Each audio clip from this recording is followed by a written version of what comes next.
Benvenuti a questa nuova edizione di Fabi TG, appuntamento con l'informazione dedicato al mondo dei bancari. Veneto Banca, la Fabi partecipa all'assemblea dei soci, Algeri servono indipendenza e bilancio sociale.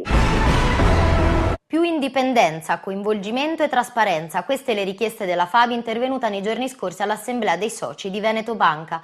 L'intervento di Banca Italia, ha detto il coordinatore nazionale Fabi del gruppo, Giuseppe Algeri, ha avuto conseguenze negative non solo sulla serenità dei soci e di chi lavora in azienda, ma anche sul risultato di bilancio. L'indipendenza di Veneto Banca deve essere garantita nel rispetto della volontà dei soci, volontà che secondo noi deve essere più forte di qualsiasi diktat di Banca Italia. Secondo Algeri poi è importantissimo il ruolo e il coinvolgimento dei dipendenti che, ha detto, continueranno a dare il loro fattivo e prezioso contributo per garantire la produttività e la redditività necessaria allo sviluppo della nostra banca. Quindi le richieste al nuovo consiglio di amministrazione: vogliamo maggior trasparenza nei confronti dei soci, ha detto il coordinatore Fabi, e soprattutto dei dipendenti attraverso la loro rappresentanza sindacale. Ci aspettiamo inoltre che anche in Veneto Banca sia adottato lo strumento del bilancio sociale per fornire elementi di valutazione sull'aspetto sociale dell'attività aziendale, verificare la coerenza dell'impresa rispetto agli scopi statutari e comunicare il reale valore creato ai diversi portatori di interesse. Auspichiamo, ha detto infine Algeri, un nuovo modello di banca che generi profitti creando posti di lavoro e che rafforzi il legame con le imprese del territorio. Etica e bilancio sociale, quindi i temi riportati